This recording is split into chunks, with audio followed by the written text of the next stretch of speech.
In the aftermath of the tragic killing of 3 first responders last week in Burnsville, proposed gun control measures are getting a second look at the Minnesota legislature.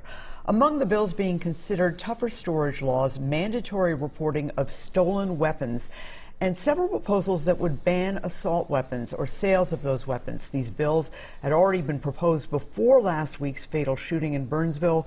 The author of one of those bans is St. Paul Representative Leigh Finke, and Representative Finke joins me now. Thank you so much for coming in. Thank you for the invitation. All right, you had this bill long before the tragedy last week. What would your bill do? So this bill would prohibit the sale or transfer of semi-automatic weapons in the state of Minnesota, and it creates a buyback program for those who would be interested in relinquishing their arms. You've got a companion bill in the Senate. Why did you do this? Gun violence is the second most common issue that I hear about from my voters and from on the doors. People are tired of what we're seeing. It's a public health epidemic, and I believe that we need to do everything that we can to solve it. Gun violence is the #1 cause of death for our children. It's just simply unacceptable. Now, this bill has been proposed before, similar bills have been proposed before, and it hasn't gotten through. Leadership is indicating they don't think that they have the votes. People like Speaker Melissa Hortman, who would know. What's your response to that? She would know. My job is not to worry about how many votes we have at this point. It's to work this bill. It's to have conversations with my colleagues about the importance of this work and make sure that we are doing everything that we can. If it doesn't pass this session, we can bring it back next year. We will just keep fighting for this issue. Okay. And as you said, this is coming, for you, this is coming from your constituents. Yes. Okay. Let's talk about some of the other gun control measures. One I was not aware of was actually not a law. There is a proposal to have a bill that would require you to report a gun being stolen. I thought that was already the law. It's not. Tell me about that. Yeah, Rep. Kaliher has a bill, the Lost and Stolen Gun Reporting Bill, and it is remarkable, Esme, that we do not have a requirement that a lost or stolen gun be reported to the police, and this would make that a law. It would have penalties for those who have stolen guns not reported if those guns end up showing up in a crime. And, you know, I do want to read this statement from the Gun Owners Caucus. Rob Dorr gave us this statement. He says, "We support measures that protect Minnesotans and uphold the law, but these proposals miss the mark. They not only clash with constitutional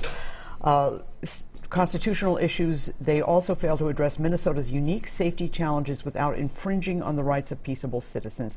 Again, that's from Rod Dorr, the Minnesota Gun Owners Caucus. Do you think that there will be some form of gun control measures, whether it's, you know, improved storage or tougher storage laws, that kind of a thing? I am sure hope so. I mean, we have secure storage, we have lost and stolen, and we have the transfer on sales, and I think that all of those are reasonable proposals that respect the Second Amendment, that are constitutional and should be law.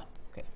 I want to ask you, you of course got quite a bit of attention when you were elected just over a year ago, becoming the first openly trans woman to be elected to the Minnesota legislature. Now there's one more from Duluth, but when they're talking about the ERA amendment over there in the legislature, you have held news conferences and said the ERA amendment is great, but we need trans rights in the ERA amendment. Why is that?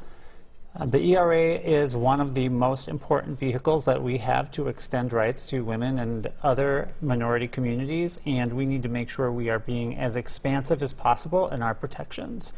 My community faces unique threats right now across the country, including in Minnesota, and we must be protected. Last year, the legislature passed a bill making Minnesota a trans refuge. Do we still need those protections? Are they necessary? Yeah, they're even more necessary now that we have become a trans refuge, because we have so many people coming to the state of Minnesota, and we need to make good on our promise of protection. And with the uncertainty that we face nationally and state to state, we have to make sure our constitutional protections are ongoing. And you said you were at a gathering just this weekend where there were 4 people who had moved from out of state. I mean, how often does that happen to you, where you encounter people who've moved for this reason? Anytime I am at a public event, I meet new trans, non-binary, or two-spirit people who have moved to Minnesota. People are very scared, and they are coming.